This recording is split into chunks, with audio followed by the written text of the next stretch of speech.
Hello friend. दोस्तों, आज हम बात करेंगे संपत्ति हस्तांतरण कानून के बारे में। तो चलिए शुरू करते हैं। सबसे पहले बात करेंगे इसके परिचय के बारे में। तो स्थानांतरण एक व्यक्ति से दूसरे व्यक्ति के स्वामित्व में परिवर्तन है। कोई भी मूर्त या अमूर्त वस्तु जो किसी व्यक्ति या लोगों के समूह के पास हो उसे संपत्ति माना जाता है। अधिकार, हित, स्वामित्व या कब्जा देकर एक संपत्ति को एक व्यक्ति से दूसरे व्यक्ति को तब तक हस्तांतरित किया जा सकता है जब तक कि सभी या कुछ आवश्यकताएं पूरी हो जाती हैं। अचल संपत्ति का हस्तांतरण संपत्ति हस्तांतरण अधिनियम 1882 द्वारा नियंत्रित होता है। संपत्ति के हस्तांतरण को संपत्ति हस्तांतरण अधिनियम 1882 की धारा 5 के तहत परिभाषित किया गया है।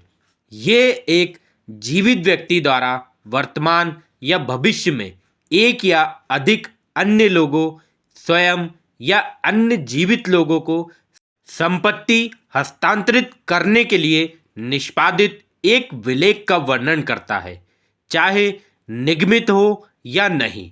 एक व्यवसाय, एक संघ या लोगों के समूह को जीवित प्राणी माना जाता है। संपत्ति हस्तांतरण अधिनियम 1882 के कुछ महत्वपूर्ण घटक हैं जो निम्न प्रकार हैं। पहला, संपत्ति के हस्तांतरण के लिए ये किसी जीवित या न्यायिक व्यक्ति के बीच स्थानांतरण होना चाहिए। दूसरा, परिवहन आधारित हस्तांतरण। संपत्ति का हस्तांतरण वर्तमान या भविष्य में हो सकता है। ये सुनिश्चित करना आवश्यक है कि शीर्षक से पहले कुछ भी हस्तांतरित ना किया जाए। तीसरा, संपत्ति हस्तांतरणीय होनी चाहिए। संपत्ति हस्तांतरण अधिनियम 1882 की धारा 6 में सूचीबद्ध निम्नलिखित संपत्तियों को हस्तांतरित नहीं किया जा सकता है।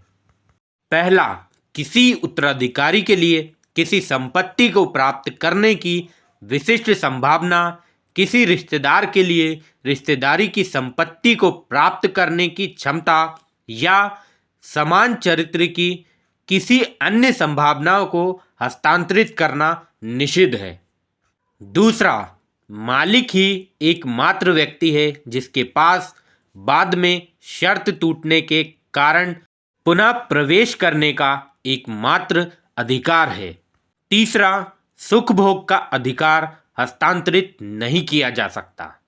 चौथा, संपत्ति के प्रतिबंधित उपयोग के मालिक के अधिकारों को हस्तांतरित नहीं किया जा सकता। पांचवा, मुकदमा करने का अधिकार हस्तांतरित नहीं किया जा सकता।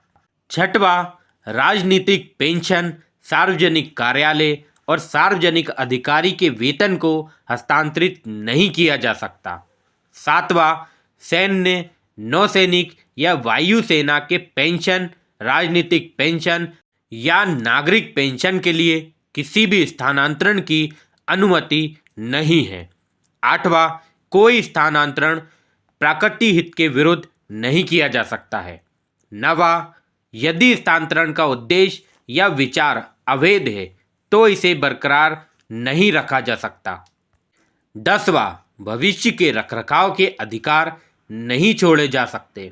11वां, अधिभोग के अप्राप्य अधिकार वाले किराएदारों, अवेतनिक आय वाले संपदा के किसानों या वार्डों की अदालत द्वारा प्रबंधित संपदा के पट्टेदारों को क्रमशः किराएदार, किसान या पट्टेदार के रूप में अपने अधिकारों को हस्तांतरित करने की अनुमति नहीं है। संपत्ति अंतरण अधिनियम 1882 के अंतर्गत अंतरण के प्रकार निम्नलिखित हैं। पहला है अचल संपत्ति की बिक्री। भुगतान के बदले में अचल संपत्ति का स्वामित्व खरीदार से विक्रेता के पास चला जाता है। विक्रेता से ग्राहक तक भौतिक वस्तुओं का स्थानांतरण होता है। दूसरा, अचल संपत्ति का बंधक।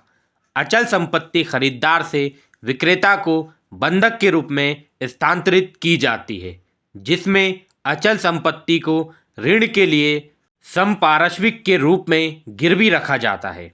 अचल संपत्ति को बंधक से मुक्त कराने के लिए बंधककर्ता को ऋण पर मूलधन और ब्याज दोनों का भुगतान करना होगा।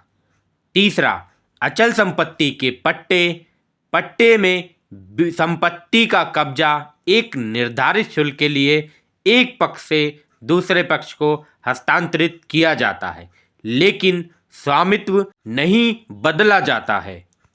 पांचवा, विनिमय। जब दो पक्ष अचल संपत्ति के आदान प्रदान के लिए सहमत होते हैं तो लेन देन को संपत्ति का आदान प्रदान कहा जाता है। छठा, अचल संपत्ति का उपहार। संपत्ति हस्तांतरण अधिनियम 1882 एक उपहार को एक व्यक्ति प्राप्तकर्ता से दाता को चल या अचल संपत्ति के हिंसक या अप्राप्त हस्तांतरण के रूप में परिभाषित करता है, जिसे प्राप्तकर्ता द्वारा और उसकी ओर से स्वीकार किया जाता है। संपत्ति हस्तांतरण अधिनियम 1882 की कुछ प्रमुख विशेषताएं हैं। संपत्ति हस्तांतरण अधिनियम 1882 की प्रस्तावना में कहा गया है कि ये संपत्तियों के अधिनियम से जुड़े हैं और संपत्ति के हस्तांतरण से संबंधित है। संपत्ति हस्तांतरण अधिनियम 1882 एक जीवित व्यक्ति से दूसरे जीवित व्यक्ति को चल संपत्ति हस्तांतरित करने वाले पक्षों के कार्य के लिए एक एकीकृत और सटीक कानूनी ढांचा स्थापित करता है। 1872 के भारतीय अनुबंध अधिनियम को संपत्ति हस्तांतरण अधिनियम 1882 द्वारा विस्तारित किया गया था, क्योंकि इसे एक विस्तृत विनियमन के रूप में स्वीकार किया गया है। संपत्ति हस्तांतरण कानून देश की सामाजिक आर्थिक परिस्थितियों के अनुसार बनाया गया था और ये अंग्रेजी संपत्ति हस्तांतरण कानूनों की प्रतिकृति नहीं है। संपत्ति हस्तांतरण अधिनियम 1882 जो किसी पार्टी के कार्यों के परिणाम स्वरूप अचल संपत्ति के हस्तांतरण को नियंत्रित करता है, को पूरी तरह से संपूर्ण नहीं माना जा सकता है। समवर्ती सूची जो राज्य विधानमंडल और संसद को संपत्ति के हस्तांतरण के मुद्दे से संबंधित कानून अपनाने का अधिकार देती है, संपत्ति हस्तांतरण अधिनियम 1882 के अधीन है। अचल संपत्ति के हस्तांतरण के निम्नलिखित 5 प्रकार संपत्ति हस्तांतरण अधिनियम 1882 के अंतर्गत आते हैं। पहला है बंधक, दूसरा ये एक उपहार है, तीसरा बिक्री प्रोत्साहन, चौथा कार्रवाई योग्य दावा और पांचवा पट्टे के लिए एक समझौता। संपत्ति को उपहार के रूप में स्थानांतरित करने के लिए उपहार विलेख पंजीकरण किया जाना चाहिए। गिफ्ट डीड रजिस्ट्रेशन करवाने के लिए कानूनी परामर्श जरूर लेना चाहिए। कानूनी परामर्श व्यक्ति को सही राह दिखाता है।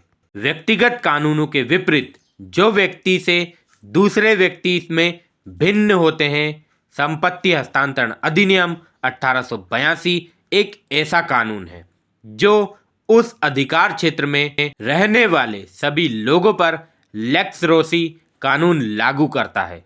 निष्पक्षता, समानता और सद्भावना की अवधारणाएं उन अवधारणाओं में से है जो संपत्ति हस्तांतरण अधिनियम 1882 का मार्गदर्शन करती है।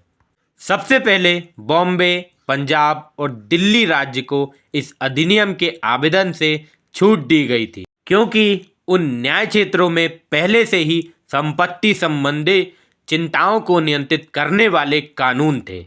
वर्तमान में पंजाब को संपत्ति के हस्तांतरण से छूट प्राप्त है, क्योंकि ये अच्छे विवेक, समानता और न्याय के सिद्धांतों का पालन करता है।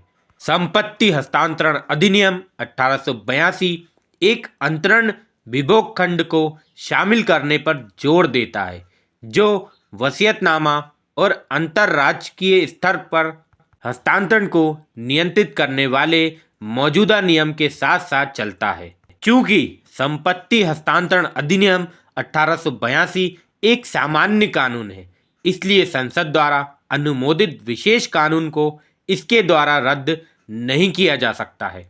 संपत्ति हस्तांतरण अधिनियम 1882 के अनुसार संपत्ति के हस्तांतरण पर पूर्ण सशर्त प्रतिबंध गैर कानूनी है, लेकिन आंशिक सशर्त प्रतिबंध कानूनी है। इस तरह से आपने जाना कि संपत्ति हस्तांतरण कानून क्या है। दोस्तों, उम्मीद करता हूँ आपको वीडियो अच्छे से समझ आई होगी। तो मिलते हैं नेक्स्ट वीडियो में किसी नए टॉपिक के साथ। तब तक के लिए जय हिंद, जय भारत।